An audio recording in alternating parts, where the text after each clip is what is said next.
it's funny, like for me, I never ever thought about doing anything different than like owning my own company. Even as a kid, like I was totally a geek.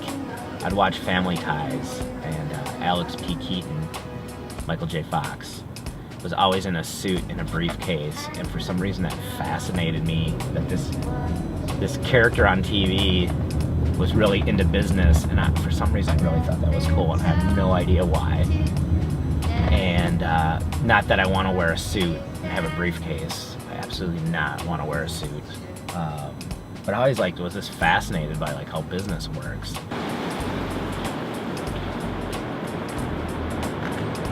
It's supposed to be like warm today, right? Like 40? I thought it was like supposed to be one of the warmest days.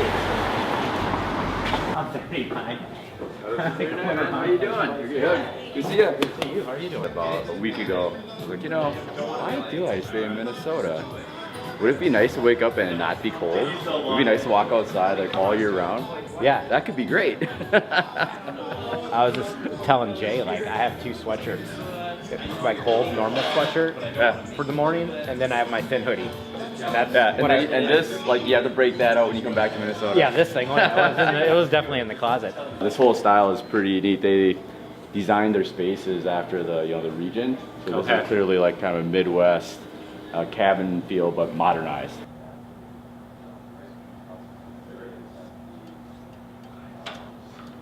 You know how to use Spirit? It's not bad. Like, you know, like the details of it when you're booking it. And $9 Spirit Club member. You still okay with Minnesota? Yeah. You sure? It's I know, you guys got flustered. A really big lesson for AI companies is that first test is ask yourself, can a human do this? If a human can do this, then you have a chance. If a human can't do this, then you're wasting your time. The tech isn't there yet. And who knows, maybe at some point, about 5-10 years from now, that will be a solved problem. But right now, that is not a solved problem in AI. Our focus has been with growth companies because we want to help accelerate their top funnel sales. Ramble allows teams to have visibility into the sales qualification data and phone calls that top funnel reps like SDRs, BDRs, they're out there prospecting and then trying to get that lead and turn it into a meeting, a demo.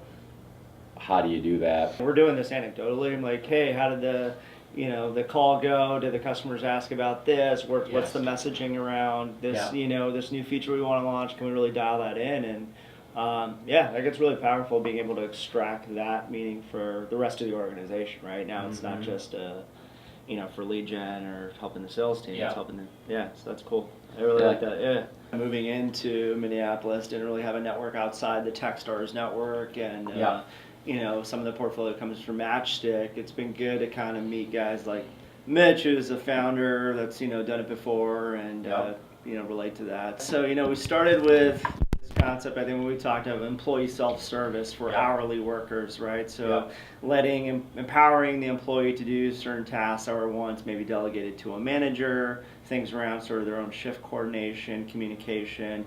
Since then, working with sort of large organizations with hundreds of thousands of these hourly workers, and we found that the really powerful thing we were doing is putting people in the right place, in the right time, right, and the right people across the organization. One of the best stories that you told me that I thought was awesome was how you found that there was a market for this in the first place, and that was like Facebook groups, and like, there's no platform for these workers to connect. No, we often see, workers are desperately searching for some technology to make their lives easier, so they usually opt for like ad hoc Facebook groups, there's WhatsApp. Some of the stuff that you both are doing, hiring or not, that's kind of new territory, right? Right, yeah. I've said this before, where I feel like Minneapolis, in terms of for like a enterprise software company, there's probably no other better place you can be. Just you have large Fortune 500 companies you can rely on for product development, sort of feedback that's in market, but also for recruiting perspective, people that have worked or are familiar with those type of customers, right? So on the sales side, we've been doing really well, getting guys from like Code 42 or, guys that have enterprise sales experience.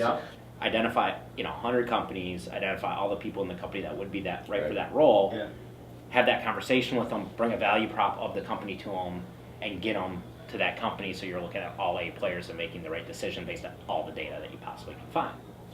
But it's not practical to do that for every single role. You know, it may be practical to do that for a CTO or a head of product or marketing.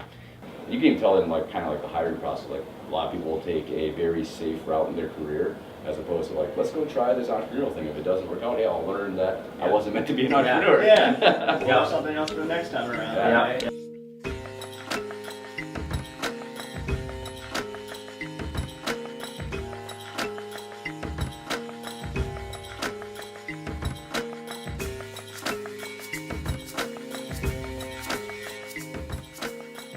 It was great meeting up with Mitch and Atif. Those guys are definitely on the forefront of what's happening in Minneapolis right now. Both positioned in a way that could really grow some fast-paced companies. And it's just great to see that those guys are doing well and things are happening in Minneapolis. I go out on that, then let's make it like every month or 2 months or whatever. So quarterly review, minimal. I don't think that should be like that. You know what I mean? Like, Might be good in a scenario where like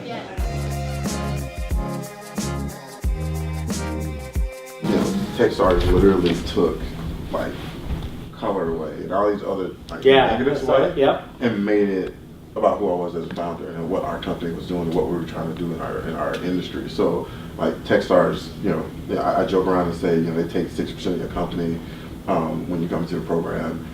Companies should be giving them 15%. Like that's how valuable they are to your company. Yeah. So I literally had my kid a month before the program started. Here. no way. The day we had final interview here for Tiny TechStars, my kid was born. So my appointment up here was at 11 o'clock. My kid came at 10:37. So I asked to push it back to 1 o'clock. Oh my god. Stayed in the hospital for an hour and a half, and then drove here. I hadn't slept for like 36 hours. It was like, this is TechStars kind of story. Yeah, I never heard when that people story be like, oh, like, I can't come to the interview, I can't make this phone call. And like, look, this dude freaking had a baby and came. So like our expectation, like he's just raised the roof for like, our expectation for what people should do when they're trying to get here. So This shows your willingness. yeah, look, You know what I mean? Make it happen.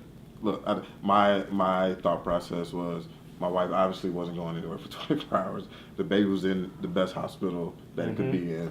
Yeah. Me walking away for an hour to Well, as a to dad, do this. we all feel kind of like we can't really do much. yeah. I mean, I'm like, like, what can I do, right? Like, I'm just sitting There's there. support. Yeah. You know. But at the end of like- the day, you gotta feel a little bit like, man, I wish I could do a little bit more here. I don't know what to do. But I told my wife, I said, like, we went through our emotion. Like, baby came, we cried, we all enjoyed the moment, everybody took the pictures.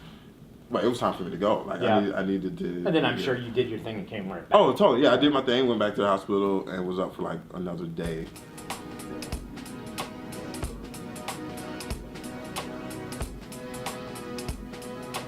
So where are you going from here? What's the game plan?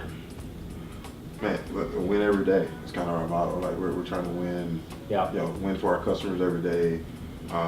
Trying to build the greatest team of nobodies possible, right? Yeah.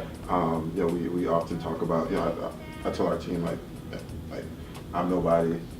You guys are nobody, and that's why we're going to win because nobody's expecting us to. Mm-hmm. And so we have this mentality internally about we have a chip on our shoulder. So underdog. Yeah, and so we're trying to keep that chip. Yeah. And I think sometimes when you have a milestone like this, people tend to start losing that chip because people actually recognize that we're pretty good, right? Yeah. And I'm like, no, so we got such a long journey to go. Just trying to build our team. Trying to continue to improve our platform so our customers have the great experience, and then trying to find some sleep in between. Yeah, that's gonna be the hard part. Yeah. Cool. Good seeing Always you. good to see you, man. Yeah.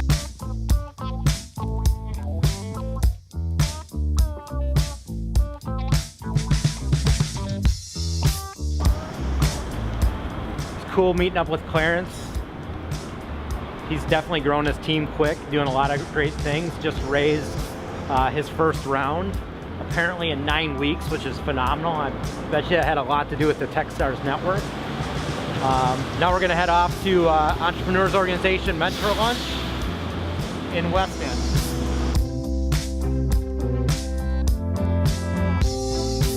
So we're just getting into West End area right now, going to Crave. They meet up with the people that participated in the EO mentorship program, which is part of Entrepreneurs Organization. It's a global network of 13,000 entrepreneurs worldwide. And in Minneapolis area, we have 100 entrepreneurs part of the program. Hello. Good day, sir. How are you? How are you? Oh, hi. Gardner, how are you? Mr. Martin, good to see you. I think we have the yield numbers. So one, we focused on members. But ideally, I thought we'd go outside of that to bring in mentors. But starting from scratch, he has specific mentors for specific aspects of his life, like investing, whatever else they have aspects. Number of new emerging tech companies in the Twin Cities have completely grown, and I think programs like TechStars and now Generators here, there's more capital coming into the market. There's more people willing to take that risk and to go out and do this. I think it's going to be a huge boost to our economy. It's going to be the new economy. As Mitch said, as those companies have great outcomes, they'll be getting more of these companies, and the cycle will continue to occur. So I'm optimistic on the growth of this market and in this space.